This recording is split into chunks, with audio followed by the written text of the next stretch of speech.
बिस्मिल्लाहिर्रहमानिर्रहीम। अस्सलाम वालेकुम dear students, class second year.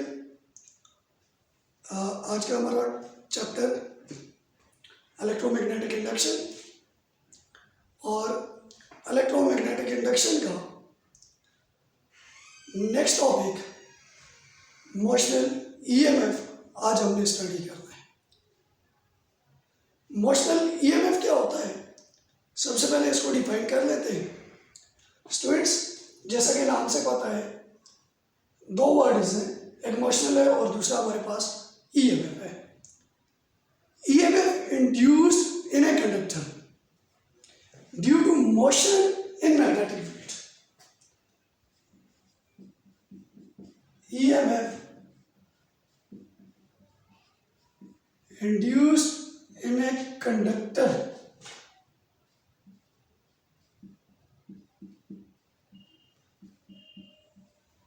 due to its motion in a magnetic field.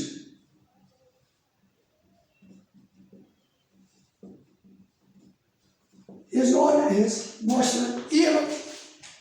Students, इस concept को समझने के लिए कि EMF induced in a conductor due to its motion in a magnetic field, मैं रिकॉल कर लेता हूँ चैप्टर नंबर 1 को। इलेक्ट्रोस्टैटिक के चैप्टर में हमने इलेक्ट्रिक फील्ड को स्टडी किया था, और उसी इलेक्ट्रिक फील्ड के टॉपिक में हमने एक चीज़ डिराइव की थी, E = माइनस डेल्टा वी और delta R. E = minus delta we divided by L. अब हमने यहाँ भी ये समझना है कि माइनस साइन किसको रिप्रेजेंट कर रहा है। तो माइनस साइन हमारे पास रिप्रेजेंट कर रहा था कि जो हमारे पास डायरेक्शन थी electric line of electric field lines की, वो टूवर्ड्स द लोअर पोटेंशियल थी। इसको समझने के लिए हमने इस तरह किया था कि ये हमारे पास एक प्लेट है, इसके ऊपर पॉजिटिव चार्जेस है, और ये दूसरी प्लेट है जिसके ऊपर हमारे पास नेगेटिव चार्जेस है। तो इलेक्ट्रिक फील्ड लाइंस की जो डायरेक्शन थी from higher potential to the lower potential, इसकी वजह से, इस डायरेक्शन की वजह से हायर पोटेंशियल से लोअर पोटेंशियल की तरफ जो थी, उसकी वजह से हमने यहाँ पे नेगेटिव साइन यूज़ किया था। अब स्टूडेंट्स, हमारे पास एक कंडक्टर है, और कंडक्टर हमें पता है कि हमारे पास पॉजिटिव और नेगेटिव चार्जेस से मिलकर बना होता है। अब एक कंडक्टर हम लेते हैं, जिस कंडक्टर को हम v वेलोसिटी के साथ किसी मैग्नेटिक फील्ड में हम उसको मूव करवाते हैं। लेट्स से ये मेरे पास मैग्नेटिक फील्ड है, मैग्नेटिक फील्ड को रिप्रेजेंट कर रहा हूं, और मैं एक कंडक्टर लेता हूं जी। ये मेरे पास एक कंडक्टर है जी, जो कंडक्टर मेरे पास पॉजिटिव और नेगेटिव चार्जेस से मिलकर बना हुआ है, पॉजिटिव एंड नेगेटिव चार्जेस से मिलके बना हुआ है। इस कंडक्टर की लेंथ L है, और मैग्नेटिक फील्ड जो है वो मेरे पास यहाँ पे B। मैं इसको जिस टाइम यहाँ पे मूव करवाऊंगा, तो इसको मूव करवाने की वजह से पॉजिटिव चार्जेस जो हैं वो माइग्रेट होंगे अपर एंड की तरफ, और नेगेटिव चार्जेस जो हैं वो माइग्रेट होंगे लोअर एंड की तरफ।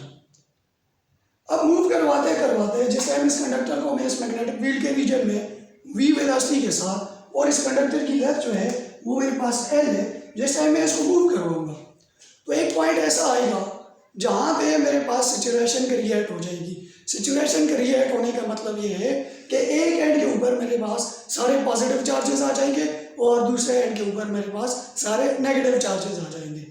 तो ये जो पॉजिटिव चार्जेस और नेगेटिव चार्जेस आ जाएंगे, यानी मेरे पास जो कंडक्टर की कंडीशन बनेगी यहाँ पे इस तरह बन जाएगी। लेट्स से ये कंडक्टर मेरे पास यहाँ पे एस एंड के ऊपर, ये अपर एंड के ऊपर सारे मेरे पास पॉजिटिव चार्जेस हो जाएंगे, और लोअर एंड के ऊपर मेरे पास सारे कौन से चार्जेस हो जाएंगे जी, नेगेटिव चार्जेस हो जाएंगे। इससे पहले हमने स्टडी किया था कि जिस टाइम हम कंडक्टर को मूव करवाते हैं मैग्नेटिक फील्ड के रीजन में, तो इसके ऊपर मैग्नेटिक फोर्स एक्ट जो हो रही होती है वो हमारे पास अपर डायरेक्शन एक्ट हो रही होती है। अब जिस टाइम ऐसी सिचुएशन यहाँ पे क्रिएट होगी कि पॉजिटिव चार्जेस मेरे पास एक एंड के ऊपर आ गए, नेगेटिव चार्जेस दूसरे एंड के ऊपर आ गए। तो यानी मेरे पास जितनी फोर्स अपवर्ड डायरेक्शन में लग रही थी उसी के अपोजिट डायरेक्शन में एक फोर्स लगेगी जिसे इलेक्ट्रिक फोर्स का नाम दिया जाता है, क्योंकि पॉजिटिव चार्जेस और नेगेटिव चार्जेस के बीच में इलेक्ट्रिक फील्ड का रीजन क्रिएट हो जाएगा। इलेक्ट्रिक फील्ड का जो रीजन क्रिएट होगा तो हमारे पास क्या होगा, कंडीशन ये बन जाएगी कि जो हमारे पास मैग्नेटिक फोर्स थी वो मेरे पास इक्वल हो जाएगी जहाँ पे जी इलेक्ट्रिक फोर्स के इक्वल हो जाएगी। यानी पॉजिटिव चार्जेस एक साइड पे शिफ्ट हो जाएंगे और नेगेटिव चार्जेस जो हैं वो दूसरी साइड पे शिफ्ट हो जाएंगे। अब फर्दर चार्जेस जो हैं एक कंडीशन ऐसी आएगी कि वो फर्दर चार्जेस माइग्रेट नहीं होंगे। तो इसके लिए हमारे पास दो तरीके हैं। एक तो ये है कि मैं कंडक्टर की स्पीड को इंक्रीज कर दूँ। ऑब्वियसली जब मैं कंडक्टर की स्पीड को इंक्रीज करूंगा तो मैग्नीट्यूड ऑफ मैग्नेटिक फोर्स क्या होगी, हमारे पास इंक्रीज हो जाएगी। जब magnitude of magnetic force increase होगी तो चार्ज की जो कंसंट्रेशन है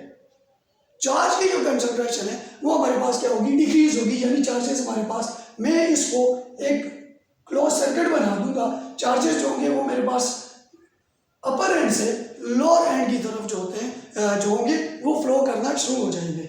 जिस टाइम ये कंडीशन होगी तो इसमें मेरे पास रिजल्ट बनेगा मैग्नेटिक फोर्स QVB जो इससे पहले हमने प्रूव की थी, और जो इलेक्ट्रिक फोर्स है, इलेक्ट्रिक फोर्स को फाइंड करने के लिए जिस टाइम पॉजिटिव चार्जेस एक एंड के ऊपर आ गए, नेगेटिव चार्जेस दूसरे एंड के ऊपर आ गए, तो उस टाइम में जो इलेक्ट्रिक फील्ड का कॉन्सेप्ट था वो हमारे पास था F/Q।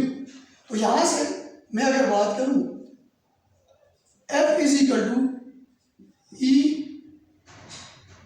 ये F आ जाएगा मेरे पास E × Q आ जाएगा। अब देखिए मेरे पास दो तरह की फोर्सेस आ गई। एक हमारे पास आ गई मैग्नेटिक फोर्स QVB और दूसरी मेरे पास जो फोर्स आ गई वो इलेक्ट्रिक फोर्स आ गई which is equal to QE मेरे पास बन गया। अब Q से Q कैंसिल करेंगे, पीछे मेरे पास बन जाएगा जी VB = E। अब ये E जो है इसको हमने सबसे पहले स्टडी किया था। E जो है वो हमारे पास है जी ΔV/L। ΔV स्टैंड्स फॉर, ये अपर एंड आ गया, ये VA आ गया और ये लोअर एंड आ गया VB आ गया। या इस तरह भी मैं कह सकता हूँ, ये मेरे पास आ गई जी पॉजिटिव प्लेट आ गई और ये वाली मेरे पास आ गई जी नेगेटिव प्लेट आ गई। ये मेरे पास इसका अपर एंड आ गया और ये मेरे पास इसका लोअर एंड आ गया।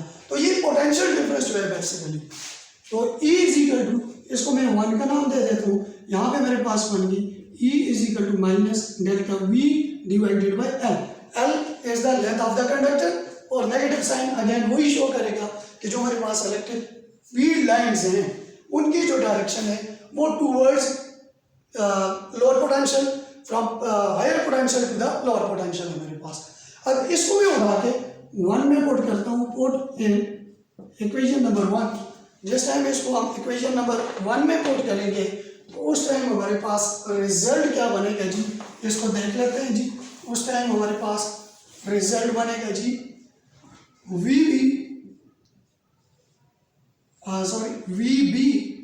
VB मल्टीप्लाई हो रहा है, E की जगह पे आ जाएगा -ΔV/L हो जाएगा।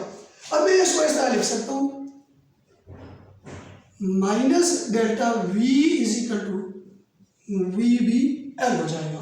यानी L डिवाइड हो रहा था, मैं दूसरी साइड लेके आया, इसको मैंने मल्टीप्लाई कर दिया, तो ΔV = -VBL। अब ΔV बेसिकली हमारे पास पोटेंशियल डिफरेंस है और ये पोटेंशियल डिफरेंस हमारे पास प्रोड्यूस हुआ है due to motion of the conductor and due to motion of conductor की वजह से, जो सबसे पहले हमने डिफाइन किया था, EMF हमारे पास इंड्यूस हुई थी। लिहाजा मैं इसको रिप्लेस कर लूँगा, ΔV को EMF के साथ, E के साथ = -VBL। ये मेरे पास एक रिजल्ट बन गया। ये मैक्सिमम EMF है और मैक्सिमम EMF किस टाइम पे होगी, जिस टाइम पे हमारे पास कंडक्टर जो है, conductor is perpendicular to the magnetic field होगा। जिस टाइम कंडक्टर मैग्नेटिक फील्ड के परपेंडिकुलर डायरेक्शन में मूव करेगा उस टाइम पे हमारे पास EMF जो प्रोड्यूस इंड्यूस हो रही है वो हमारे पास मैक्सिमम होगा। इट मीन एंगल जो बनेगा वो हमारे पास बनेगा जी 90 का एंगल बनेगा। तो इसके लिए जो हम यहाँ पे लगाएंगे कि कंडक्टर जिस टाइम पे परपेंडिकुलर होगा तो उसके लिए हम लिखेंगे E = -VBL sine of theta. तो इसको अगर मैं पुट करूं, थीटा इज इक्वल टू मेरे पास आ गया जी 90 डिग्री।